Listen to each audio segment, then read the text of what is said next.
Bien, nous allons donc réaliser le premier volume. Donc ici, vous allez pouvoir cliquer sur Esquisse. On va pouvoir ouvrir une nouvelle esquisse.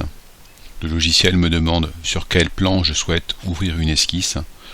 Nous allons ouvrir une esquisse sur la vue de face. Voilà. Nous avons maintenant accès à de nouveaux outils pour dessiner quelque chose en 2 dimensions que nous pourrons ensuite soit extruder, soit faire tourner. Enfin, nous verrons qu'il existe plein de fonctions différentes pour obtenir un volume. Comme sur la vue de face, nous on souhaite obtenir le cylindre de diamètre 50, de longueur 40, et qu'en vue de face, je le vois apparaître sous forme d'un cercle, je vais choisir ici cercle. Lorsque je m'approche de l'origine, vous voyez, mon curseur change. Si je le veux qu'il soit horizontal, vous voyez, je peux imposer qu'il soit sur cette horizontale, je peux imposer qu'il soit sur cette verticale. Moi je vous conseille toujours de démarrer si possible de l'origine du repère, ça vous simplifiera la vie lorsque vous ferez du Mecha 3D par exemple.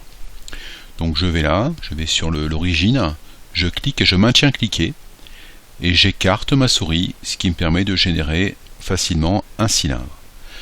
Pour l'instant ce cylindre, si vous regardez, si je prends l'outil sélectionné, vous voyez ce cylindre est bleu. Pourquoi? Parce que bon, l'origine a été fixée, hein, c'est l'origine du repère, mais si je le prends, vous voyez, je peux toujours modifier son diamètre.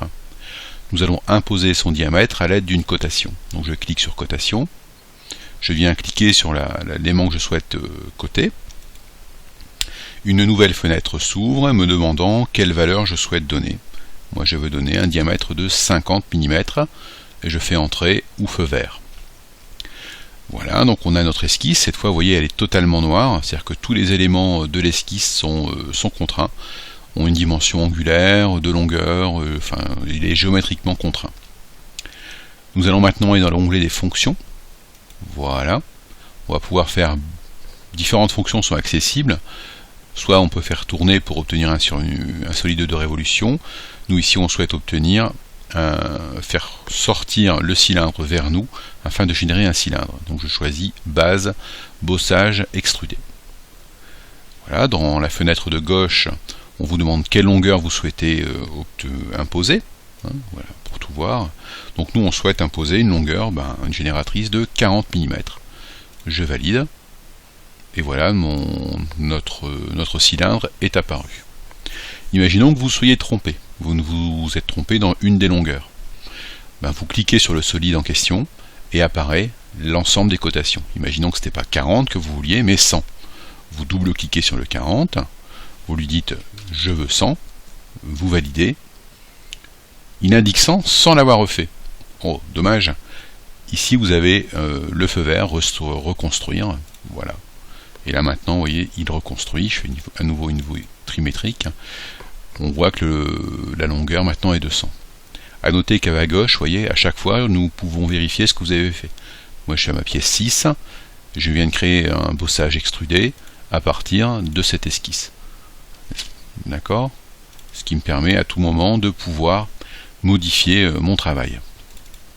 Je vais reprendre une longueur comme désiré. Donc, on souhaitait une longueur de 40 mm. Je vais lui dire de reconstruire tout de suite. Voilà, c'est reconstruit. Il veut quand même que je valide. Voilà. On peut s'amuser donc avec cette fenêtre, hein, vue de face, vue de dessus, tout ce que vous voulez. Ici, c'est très pratique. On voit aussi la façon de visualiser les vues. Hein, face, là on a vue de gauche, vue d'arrière, etc.